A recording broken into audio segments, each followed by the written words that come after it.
Hey, I'm Ava. I run my own business making designer furniture. It's been a wild ride getting here by 33, but I wouldn't have it any other way. My life was mostly about work, though deep down, I hoped for more, like a family of my own. It was during one of my rare vacations down in Santa Cruz that everything changed. I was on the beach, trying to learn surfing, mostly failing and falling flat on my face into the waves. That's when Jake showed up with his surfboard under his arm, looking like he owned the place. "Need some help there?" he called out, jogging over. His voice was playful, a slight tease hanging in the air between us. I brushed the sand off my face, trying to look a bit less like a drowned rat. "Do I look like I need help?" He laughed, a deep, hearty sound that made me smile, despite my embarrassment. "Well, you ain't exactly riding the waves like a pro." I shrugged and gave him a challenging look. "Maybe I'm just enjoying my unique style of surfing. Ever thought of that?" "Unique's one word for it," he grinned, extending a hand to help me up. "Name's Jake. I teach surfing around here. How about I give you a few pointers? No charge." I figured why not? It wasn't like I had anything better to do, and the guy seemed genuine enough. So, I took him up on his offer. Turned out, Jake was a natural teacher. He was patient, explaining things clearly without making me feel like an idiot.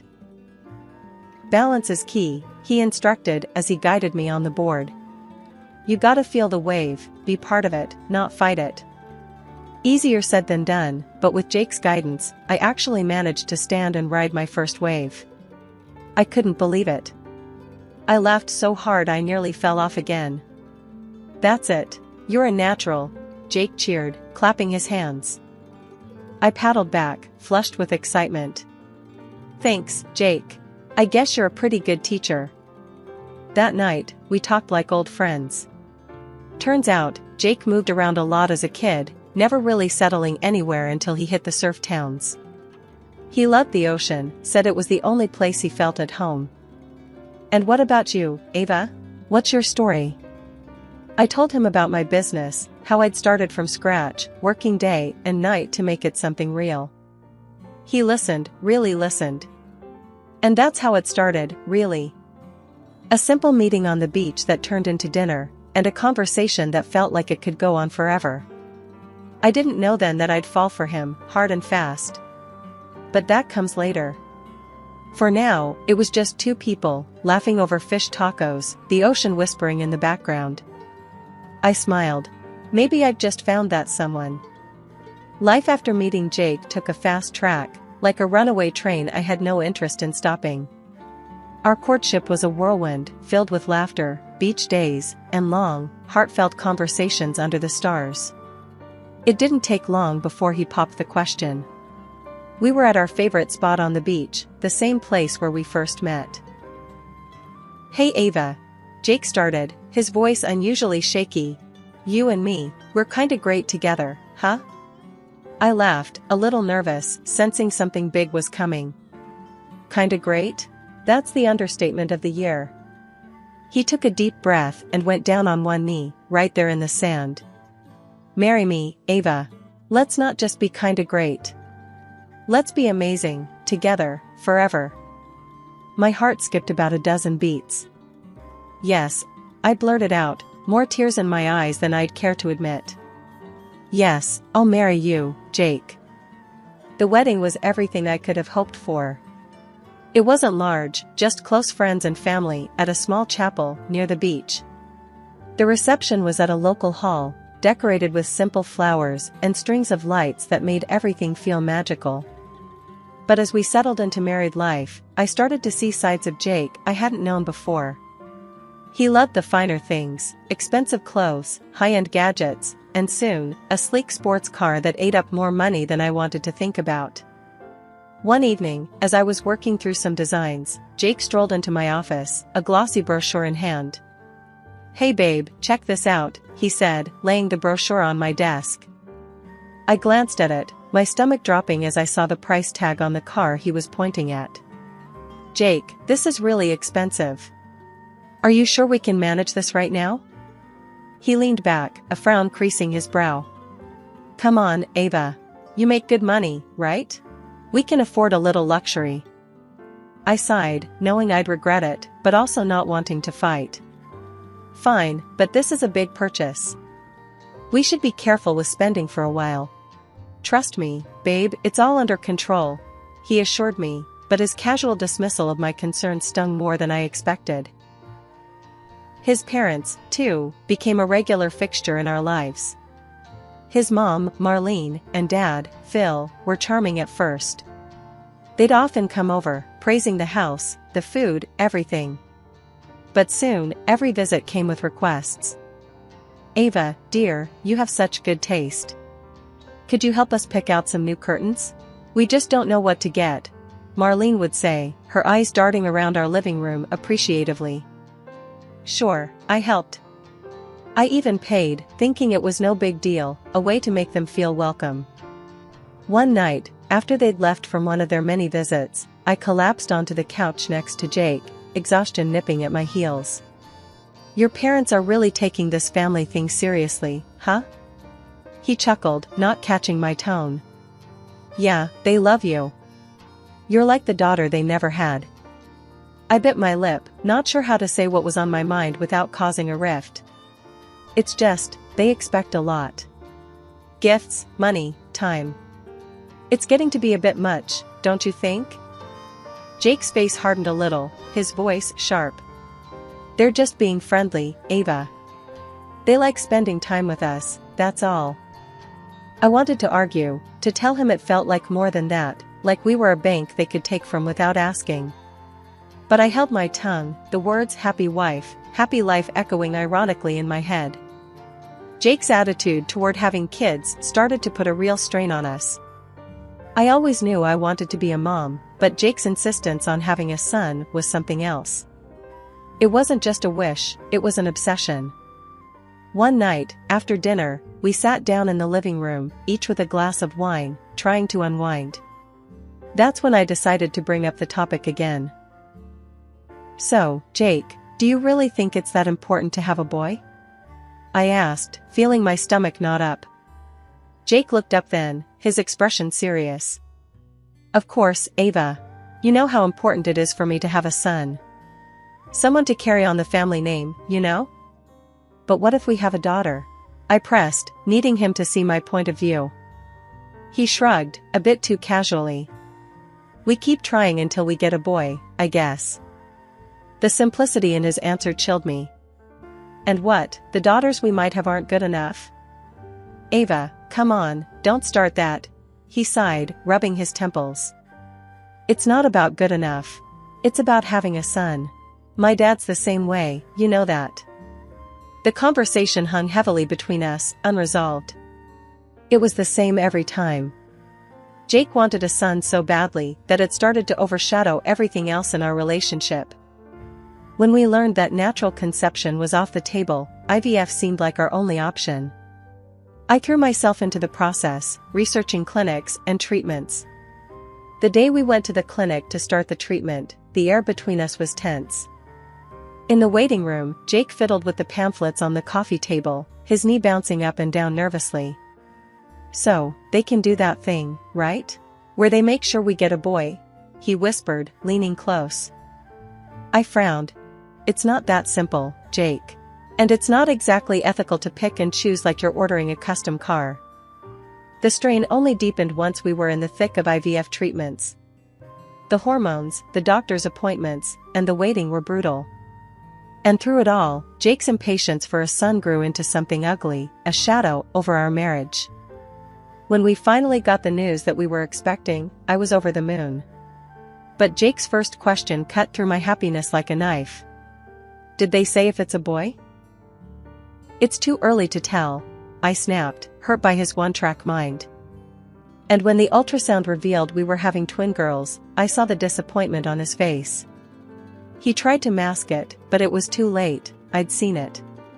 That night, as we lay in bed facing away from each other, the distance between us felt wider than ever.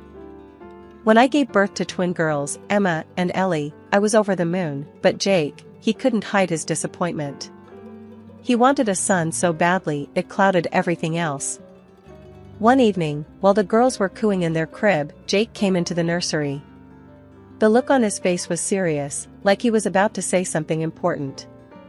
"Ava, we need to try again for a son," he said bluntly, no preamble. I was taken aback. "Jake, look at what we've got. They're perfect. Why isn't this enough?" He paced a little, before stopping and turning to face me. "It's not about them not being enough. It's about continuing the family name, Ava. You know this." I sighed, feeling the weight of his expectations pressing down on me. "We'll see," I replied, not committing but not dismissing him either. It was the easiest way to end the conversation without another argument. Not long after, life decided to test me again. Phil, Jake's dad, got seriously ill. One evening, Marlene, his mom, came over, wringing her hands with worry. "Ava, the surgery Phil needs, it's urgent, and his insurance won't cover all of it. We need $50,000. The amount made me choke a little. "That's a lot, Marlene." "I know, dear, but we're desperate. We wouldn't ask if there was any other way." I thought about it, the businesswoman in me kicking in. "I can lend you the money, but I'll need you to sign a receipt. It's just a safety measure." Marlene bristled a bit at that. "Really, Ava, a receipt? We're family." I stood firm. "It's nothing personal, Marlene. It's just how I handle things professionally. It's a lot of money."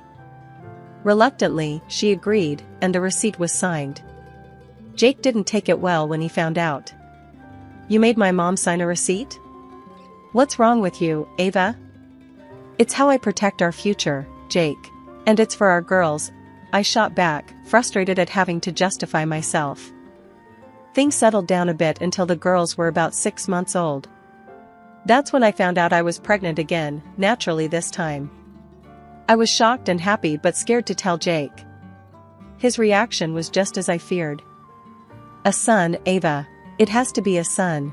I don't need another girl," he said coldly when I told him. Months later, I gave birth to another beautiful girl. I named her Mia. Jake didn't come to the hospital, not even to see Mia, or help me home.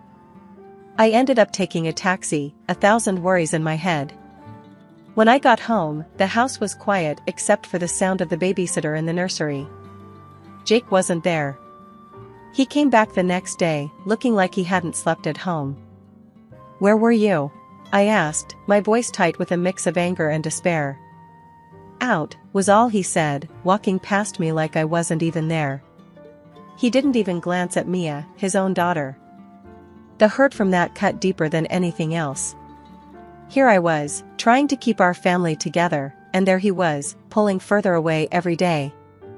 It was clear to me then that something had to change. Things had been rough since Mia was born, and they weren't getting any easier.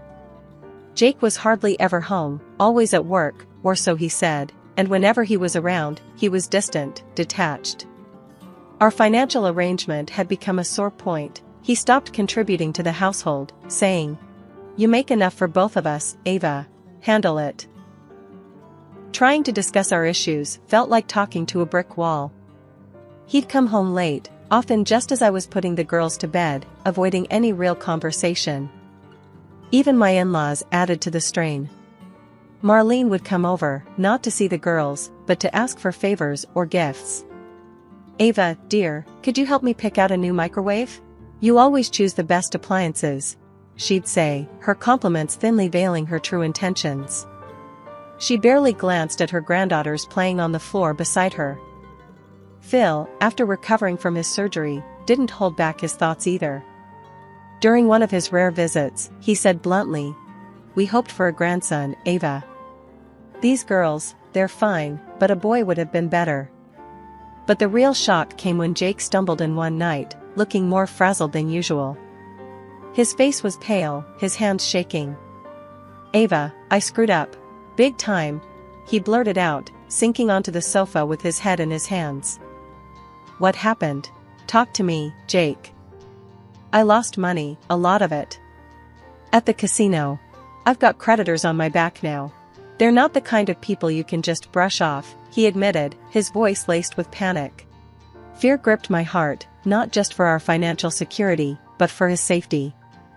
How much, Jake? 25,000, he whispered. Despite everything, my instinct was to protect him, our family. Okay, we'll handle this. But you have to promise me, no more gambling. Ever. I swear, Ava. No more gambling. I can't lose you, or the girls. So, I did what I thought was necessary. I transferred $25,000 to clear his debts. After that, Jake's demeanor changed overnight. He was home more, engaged with the girls, constantly showering me with affection and gratitude. You saved me, Ava. I don't know how to thank you enough, he'd say, kissing me goodbye in the mornings. Things had been looking up for a while, with Jake seemingly back on track and us spending more time as a family. I actually started to believe that maybe we had turned a corner, that maybe everything would be alright. But that hope shattered the night Jake didn't come home. I stayed up all night, pacing the floor, trying his phone over and over, but it just rang out. No answer. My mind raced with all sorts of dreadful thoughts. Had something happened to him? Or was it something else? By the time he walked through the door early the next morning, my relief turned to anger the moment I saw him casually stroll in and head straight to bed without so much as an explanation. Where have you been all night? I demanded, standing in the doorway of our bedroom. He mumbled something incoherent and pulled the covers over his head. Tired, talk later, he said, his voice muffled by the pillow. No, we're talking now, Jake. You can't just disappear and not expect me to worry. But he was already snoring, completely oblivious to my panic or anger. That was the last straw. I decided then and there that I needed to know what was really going on. The next day, I hired a private detective. A week later, the detective came back with news that crushed whatever was left of my trust. Jake had a mistress, and she was pregnant. Pregnant with a son. The irony of it stung like salt in a wound. But what cut even deeper was learning that the $25,000 I gave Jake to cover his supposed debts hadn't gone to any creditors. Instead, he'd bought his mistress a new car, a thank you present for carrying his son. I was seething with rage when I called Marlene, my mother-in-law, hoping for some semblance of support. Marlene, Jake has a mistress, and she's pregnant. And he bought her a car with the money that was supposed to pay off his debts, I said, my voice shaking with fury and disbelief. There was a pause on the other end of the line. Then, Marlene's voice, cold and sharp, came through. Well, maybe if you had given him a son, he wouldn't have needed to look elsewhere. I couldn't believe what I was hearing. Are you blaming me? For not having a son? That's why you think it's okay for your son to cheat? He needs an heir, Ava. It's important for men in our family to have a son, she insisted, as if that justified everything. So my daughters mean nothing? Is that it? I was nearly yelling now, my heart pounding in my chest. Ava, you need to calm down and stop overreacting. It's not the end of the world. You just need to take better care of yourself, be more attractive, maybe then my son wouldn't need to go elsewhere. The call ended with her hanging up on me, leaving me stunned and furious. The betrayal from Jake was one thing, but the betrayal from someone I considered family was too much. It was clear to me now that Jake and his family would never change.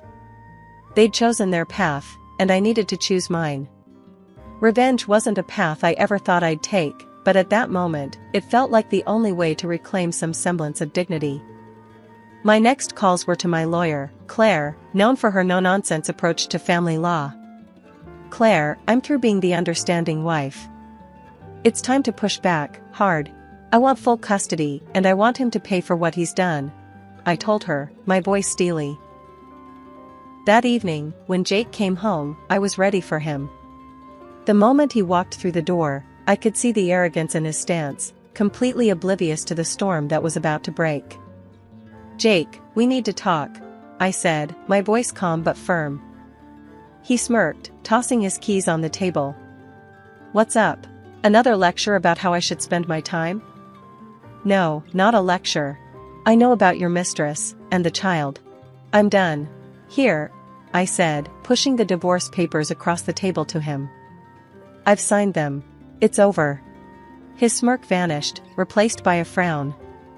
You're serious? Look, I'm tired of this life too. Your constant nagging, the kids screaming. I was going to leave anyway. Good. You should leave. But first, the car keys. You'll return the car and the $25,000 you spent on your girlfriend. It wasn't your money to spend, I demanded, my tone unyielding. He scoffed. Come on, Ava, be reasonable. I need that money for my son. You can't do this to me. You can't just strip me of everything. That's exactly what I'm going to do. And I'm adding a lawsuit for the emotional distress you caused. You and your mistress will both pay, I declared, the finality in my voice echoing in the room. The legal battle that followed was intense. Jake tried to argue that he had no money, that I was being unreasonable and cruel. But the evidence was stacked against him, the transactions, the messages, his continual deceit. It was all laid bare for the court to see. The judge was stern as he handed down the verdict. Mr. Thompson, it seems you've not only breached the trust of your marriage, but also misused funds for personal gain at the expense of your family. You are hereby ordered to pay $20,000 in damages to Mrs. Thompson, another $20,000 from your mistress, and $400 per month per child in alimony. Jake's face during the ruling was a picture of shock and defeat. Forced to take out a loan, he had to scramble to cover the payments ordered by the court. The courtroom drama had barely settled when my in-laws decided to confront me. They stormed into my house like a hurricane, blaming me for everything under the sun. You've destroyed our family and ruined our son, Marlene shouted, waving her arms dramatically. Phil chimed in, his voice just as accusing. You took everything from him, made him out to be a monster. I listened quietly, letting them vent their anger and frustration. They hurled insult after insult, but I stood my ground, the calm in the storm. After they had exhausted their tirade, I calmly pulled out the receipt for the $50,000 I had loaned them for Phil's surgery. You owe me $50,000. I was generous then, but now I need that money back. Their anger turned to panic. We don't have that kind of money, Ava. We're old, we're not working, Marlene pleaded, tears starting to form in her eyes. That's not my problem. You signed an agreement. You owe me this money, I stated firmly, my resolve unshaken by their distress. Seeing that I wasn't backing down, Phil resignedly nodded. We'll find a way. We'll pay you back. True to their word, they took out a loan to pay me back and had to return to work to manage the payments. It was tough for them, but it was the consequence of their actions and decisions. Life settled into a new rhythm after that. I focused on raising my daughters and running my business. Despite the challenges, I never regretted standing up for myself. My girls were thriving, growing more beautiful and intelligent each day, and my business was doing well, giving us a comfortable life. Jake's fate turned out quite differently. Burdened by debt and unable to keep up with the financial demands of his actions, he was forced to work multiple jobs. He left his mistress after she gave birth to a daughter, not the son he so desperately wanted. The irony of it wasn't lost on me, but I felt no pleasure in his misfortunes. Months later, a knock came at my door. It was Marlene and Phil, looking older and more worn than I remembered. Ava, we've been thinking a lot about what happened. We're sorry, Marlene started, her voice trembling. Phil nodded, his eyes avoiding mine. We miss the girls. We were wondering if, maybe we could see them? I looked at them, seeing the genuine regret in their eyes, but the pain they had inflicted was too deep, and their betrayal too significant. I appreciate your apology, I began, my voice steady. But I can't let you back into our lives. Not after everything. The girls are doing well, and we're moving on. It's better this way. Marlene's eyes filled with tears, and Phil placed a hand on her shoulder. We understand. We wanted to try, Phil said, his voice thick with emotion. I wish you the best, but please respect our wishes and give us our space, I replied, closing the door gently but firmly. Turning back to my home, to the laughter of my daughters playing in the living room, I felt a profound sense of peace. We had come through so much, their little faces reminders of why every struggle was worth it.